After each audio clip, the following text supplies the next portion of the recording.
Cristo é a nossa redenção.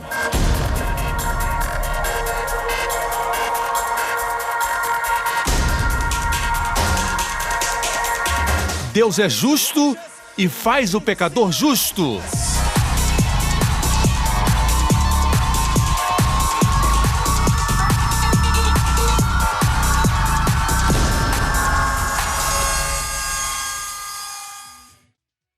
No último programa, nossa vida espiritual começa na cruz, os 4 cantos da cruz, o que diz que a salvação não é somente para os judeus, mas para os 4 cantos da terra, para todo homem, jovem, velho, rico ou pobre. Hoje com o pastor Joseph Prince. Quando Adão e Eva pecaram no jardim, e a Bíblia diz que Deus pôs querubins no oriente do jardim do Éden como espada inflamada que andava ao redor. A primeira menção dos querubins nos mostra quem eles são guardiões da santidade de Deus. Ou seja, eles não se posicionam para mostrar misericórdia, nem para demonstrar graça, mas para o juízo. Se violassem a santidade de Deus. Me escutam?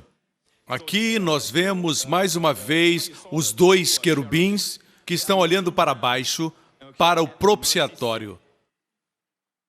Uma vez por ano, no Antigo Testamento, o sumo sacerdote entrava no Santo dos Santos e aspergia sangue no propiciatório. Vamos avançar, versículo 20. Os querubins devem ter suas asas estendidas para cima, cobrindo com elas a tampa, ficarão de frente um para o outro, com o rosto voltado para a tampa. O que acontecia é que uma vez por ano o sumo sacerdote trazia o sangue dos touros e aspergia sobre o propiciatório. Os guardiões da santidade de Deus viam sangue. O que significa? O quê? A justiça foi cumprida. Assim como na noite da Páscoa tinha sangue nos portais. Quando tem sangue, o juízo foi feito. A família dentro da casa nunca seria julgada. Se Deus julgasse a família dentro da casa, com os portais marcados de sangue, Deus seria injusto, porque sangue quer dizer que houve uma morte. Foi a morte de um cordeiro, uma figura de Cristo. E quando Jesus derrama o seu sangue por nós, não podemos ser julgados. Ou então Deus seria injusto em nos julgar hoje. Muitos crentes estão confundidos. Eles não sabem que desonram o sacrifício de Cristo quando querem ser santos através da lei. Certo? Me acompanha? Veja, o sumo sacerdote entrava no Santo dos Santos e aspergia o sangue uma vez. Quantas vezes o sangue de Jesus foi derramado? Uma vez. Mas algo acontecia em frente da Arca do Concerto. Ele aspergia 7 vezes. Por que em frente? Por que na frente? Deus quer que saiba que 7 é número da perfeição. Você tem uma posição perfeita diante do trono de Deus. Aperfeiçoado pelo sangue. Você não pode ser fulminado. Mesmo na presença de Deus, quando você tem pensamentos negativos, fique na sua presença. O sangue está lá. E Deus vai ouvir sua oração. Entremos confiadamente diante do trono da graça, para obter misericórdia e encontrar graça em tempo de necessidade. Amém, irmãos? Glória a Deus. A Bíblia diz que os querubins ficarão de frente um para o outro, e quando vem o sangue, quer dizer, você pode se aproximar, as bênçãos de Deus vêm sobre você, eles nunca podem julgar você, porque apesar de serem guardiões da santidade de Deus, eles estão satisfeitos porque o sangue de Jesus está lá. Você está me acompanhando? Tudo isso é tipológico. Aqui temos tipos. Alguém pode dizer como Deus pode estar lá se é uma arca comum? Lembre-se que Deus está falando através de figuras, tipos e sombras, porque Deus está ocultando daqueles que não apreciam essas verdades. Deus não lança suas pérolas para os porcos. Eu estou sendo bastante claro. Amém? Isso é para os filhos. A Bíblia diz em Provérbios capítulo 2 que Ele reserva a verdadeira sabedoria para os retos, para os justos. Ele reserva a verdadeira sabedoria não dos retos, mas para os retos, mas não para o mundo. É por isso que alguém que acabou de se converter e ama o Senhor pode ser mais sábio do que os espertos do mundo. Amém? Os espertos do mundo podem ter muito conhecimento e experiência, mas o Filho de Deus tem sabedoria. Ele não sabe por que ele quer caminhar por esse caminho, mas algo no seu coração diz para caminhar. É impossível prever onde o vírus da ebola vai atacar. É impossível saber qual prédio que vai cair, qual é o avião que vai cair. Você não pode dizer. Com toda a sua inteligência, qualificações, todos os seus diplomas e experiência, não importa a sua idade, mas Deus dirige seus filhos. Se você o ama, Deus procura pessoas ensináveis. Amém? Voltemos ao texto. Neste texto que acabamos de ler, percebemos que Deus pensava no seu filho. Você sabia? Quando Deus olha para baixo, Ele ama quando falamos do seu filho, sua morte, sua obra e sua pessoa, em sombras e tipos. Ainda nem falei do menorá, não falei do altar de incenso. Como concluir esse culto? Por 40 dias e 40 noites, Deus falou do tabernáculo, falou da roupa do sacerdote da cabeça aos pés. Como falar tudo em uma noite? Isso tudo está nos 7 capítulos. Naqueles 40 dias, Deus falou do sumo sacerdote, da roupa, de todos os tipos, sombras de Cristo. Isso tudo é sombra do quê? Quando Jesus morreu, Ele foi sepultado em um sepulcro novo. Nunca havia sido usado. Em Israel, podiam usar o túmulo muitas vezes. Depois que se passava um tempo, eles tiravam os ossos, colocavam numa caixa e outra pessoa podia usar a caverna. Ele foi colocado num túmulo novo, de um ventre virgem a um sepulcro virgem. A Bíblia diz que Maria Madalena foi ao sepulcro no dia da ressurreição. Ela olhou e chorou. João 20:11, e Maria estava chorando fora, junto ao sepulcro, e viu 2 anjos vestidos de branco, assentados onde estava o corpo de Jesus, um à cabeceira e outro aos pés. Ela viu a arca verdadeira. Já foi ao jardim do túmulo em Jerusalém? Existe um lugar onde Jesus foi colocado, e eu acredito que era o lugar original, eu creio. Porque muitos túmulos não têm o espaço que aquele túmulo tem. Provavelmente foi construído por alguém que era mais alto do que o normal. José de Arimateia deu o seu túmulo, mas ele era provavelmente menor do que Jesus. Tiveram que cortar na rocha um pedaço para que ele coubesse. Existe um lugar desse lado e um outro daquele, se você já foi lá, onde os anjos podiam sentar. É a primeira vez que vemos os anjos sentados. Sempre eles estão de pé. Sabe por que estavam sentados? Porque eu estou de pé e vocês sentados. Eu estou trabalhando, eu estou pregando. Meu trabalho não terminou. Mais tarde eu vou me sentar e assistir a novela. Porque o meu trabalho vai terminar. Você está gostando, amigo? Está entendendo o que eu estou compartilhando? Vocês são abençoados. Muitos profetas, reis, sábios nos tempos antigos queriam ver o que você está vendo. Muitos em Israel veem esses itens, mas não sabem o seu significado. Vêem somente o menorá e a arca. Mas você é abençoado porque você vê e entende o que Deus queria dizer através dessas metáforas. Queria apresentar seu filho. Amém? Aleluia. Tudo fala de Jesus. Tudo fala do Senhor. Você não está feliz? Voltemos à parte onde a Bíblia fala a respeito do propiciatório. E ali virei a ti e falarei contigo do propiciatório, do meio dos 2 querubins. Amigos, Deus gosta de falar da misericórdia. Deus não fala mais do trono do juízo, Ele fala do propiciatório. Quer ouvir Deus falar? Vá para onde se fala da graça. Deus agora está falando a partir do propiciatório, porque o sangue foi derramado. Eu vou agora seguir a ordem do que Ele falou nos 40 dias. Depois de falar da arca, Deus falou da mesa dos pães. Veja a mesa dos pães da proposição. 12 pedaços de pão A Bíblia diz, farás uma coroa de ouro ao redor da mesa dos pães. Ok, obrigado.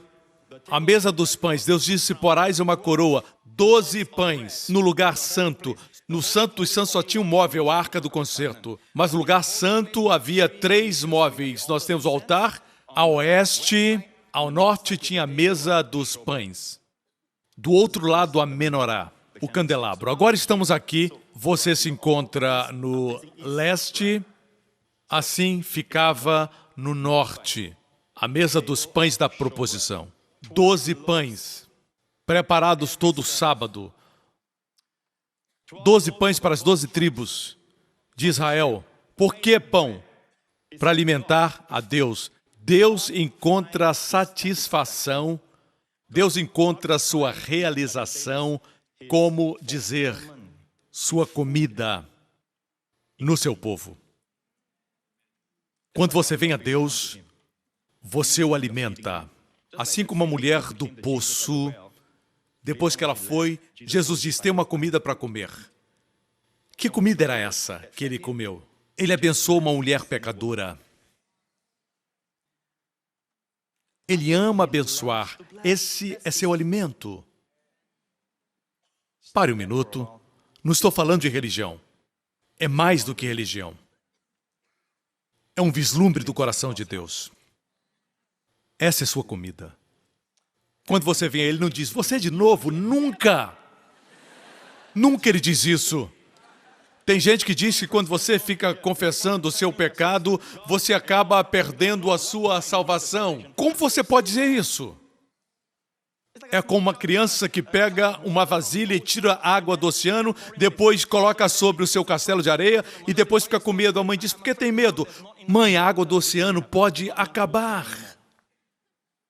É assim que pensamos quanto ao receber, mas os céus estão cheios de bênçãos para nós.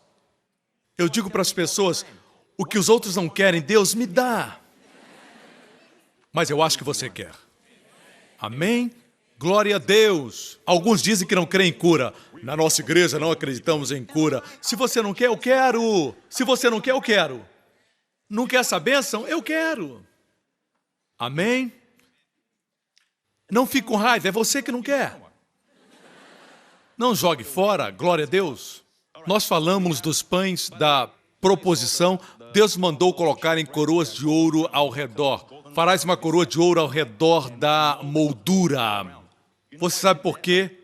Tinha uma moldura de ouro? Para que você nunca caia.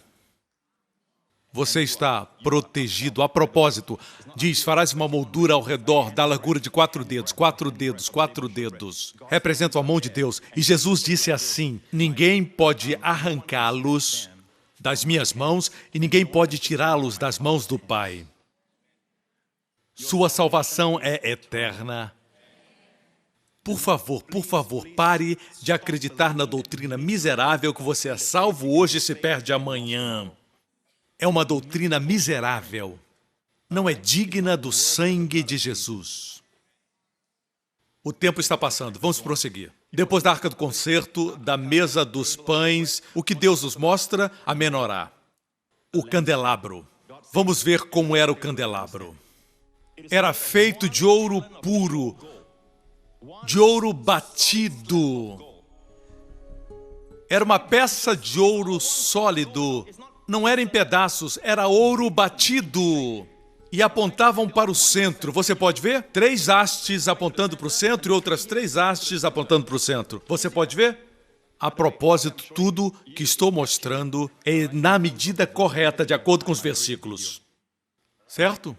De um talento de ouro puro os farás. Um talento. Talento é uma medida de peso. E era batido até fazer a forma. O que simboliza o candelabro? Simboliza Jesus. Ele foi batido para que a igreja surgisse. No livro do Apocalipse, a Bíblia diz que João viu Jesus, nosso Senhor, no meio dos 7 castiçais, a menorá. E a Bíblia diz que os 7 castiçais são as 7 igrejas. Como a igreja foi formada? Do seu lado, do ouro. Procedemos. Vocês são os ramos, eu sou a videira. A Bíblia diz que quando fizesse as lâmpadas, 3 hastes desse lado e as 3 do outro tinham que apontar para o centro, que é nosso Senhor Jesus Cristo. Em hebraico diz em direção da paneia. Paneia é face. Em direção à sua face. Amém? Sempre que recebermos louvor, recebermos crédito, recebermos benefícios, temos que entender que é Ele. É Ele. Quando dizem que somos bons, não somos nós que somos bons. Pegue a luz que lhe dão e coloque na face daquele que merece toda a glória. Todo louvor lhe é devido. Amém? Assim será um bom ministro. Pastores e líderes, lembrem-se que tudo na igreja de vocês, tudo no ministério, é por causa de Jesus e para a sua glória. É uma boa prática, depois de você pregar um sermão e as pessoas baterem na sua costa, vá para um lugar, se ajoelhe e diga: Jesus, toda a glória lhe pertence. Amém? Glória a Deus. Isso se aplica à sua riqueza, à sua fama, a todos os dons que você tem. É muito fácil virar a lâmpada para que ilumine você. E para aqueles que ainda não estudaram, espero que estude sobre as 7 igrejas, mas lembre-se disso. Qual a função da igreja? As 7 igrejas do Apocalipse, certo? 2 não recebem repreensões. Todas as outras, 5 delas são repreendidas pelo Senhor. Lembre-se que a função principal dos castiçais é trazer glória para Jesus. Por isso ele está no meio. Toda igreja que não faz isso, ele remove o castiçal. Alguns pensam que isso se refere a perder a salvação. Não, se refere a Deus fechar a igreja. Ela não é mais um testemunho. Ela não tem mais brilho. Ela é removida porque não glorifica Jesus, nosso Senhor, ok? Certo, escute. A Bíblia começa falando da arca do concerto, depois fala da mesa, então o candelabro. Vejamos como era o lugar santo. Vejamos bem, temos a mesa dos pães e aqui temos o candelabro e o altar do incenso. É interessante ver que Deus mandou construir primeiro a arca do concerto, depois a mesa, depois o candelabro. Mas Deus não menciona o altar do incenso. Até mais tarde, alguns capítulos depois. Por quê? É para você pensar. Na próxima vez que vier ao culto, vai me dizer por quê. Você quer saber por quê? Por que que Deus fala de todos esses móveis, mas não fala de um móvel? Deus não se esqueceu. Antes Deus fala das cortinas, fala de outras coisas, depois fala das vestes do sacerdote, mas não fala da mesa do incenso. Alguns capítulos depois ele fala da consagração, das vestimentas sacerdotais e a consagração do sumo sacerdote. E finalmente, no capítulo 30, o penúltimo capítulo dos 7 que falam dos 40 dias, ele fala do altar de incenso. Por que não mencionou? Porque está pronto? Porque sem o sumo sacerdote não existe intercessão. Você me escuta? O que acontece é que Jesus está agora nos céus fazendo intercessão como aroma suave perante Deus em nosso lugar. Quando nos aproximamos de Deus, Ele leva o incenso diante de Deus. Ele é o altar do incenso que continuamente faz intercessão. Medite nisso e me diga no próximo culto. Vamos concluir com algo que compartilhei com os meus líderes. Eu falei com os meus líderes este ano em Israel.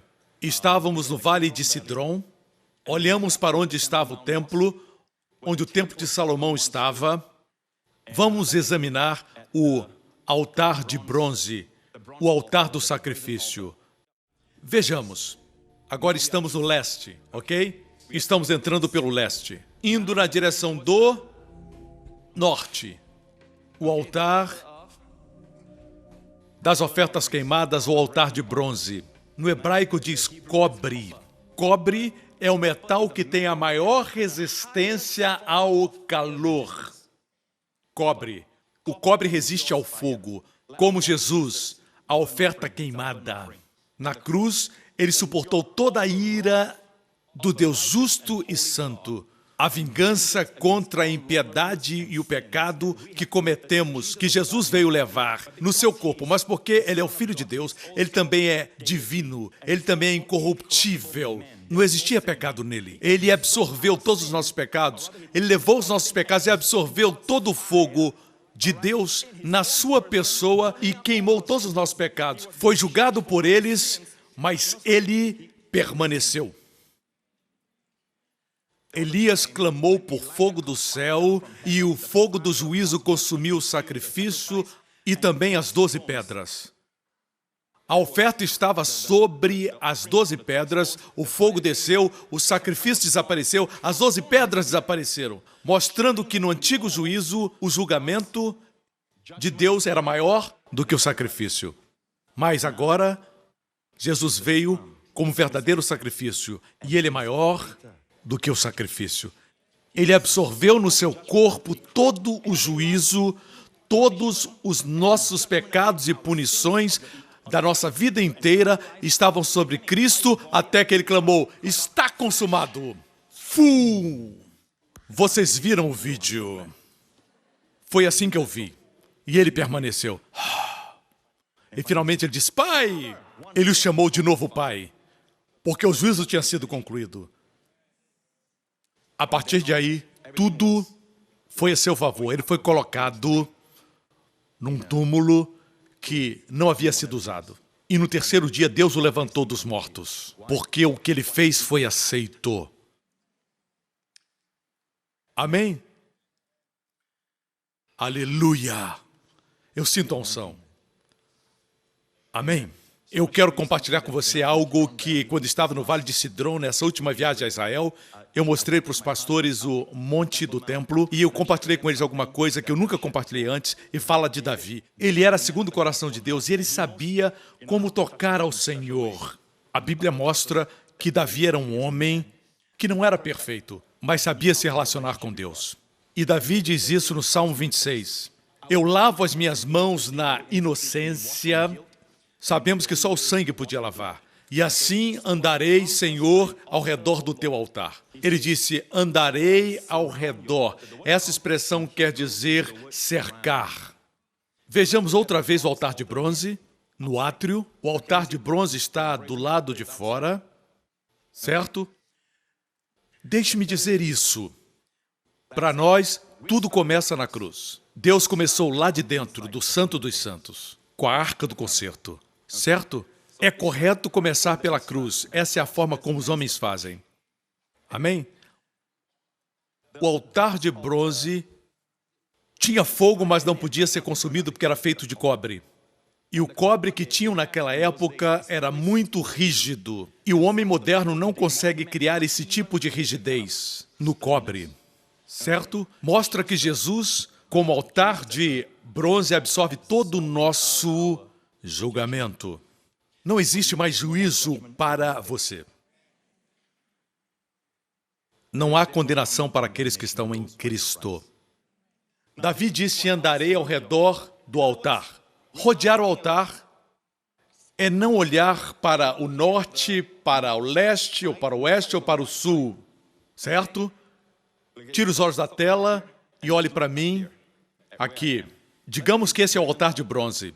Se você se aproximar do leste, você se aproxima da parte oriental. O que Davi está dizendo é isso. Ele disse, andarei ao redor do altar. Essa foi uma revelação que Davi recebeu a respeito do altar do sacrifício. Ele recebeu uma revelação que eu quero compartilhar. Todos os lados têm um significado que vão fazer a sua vida bem-sucedida.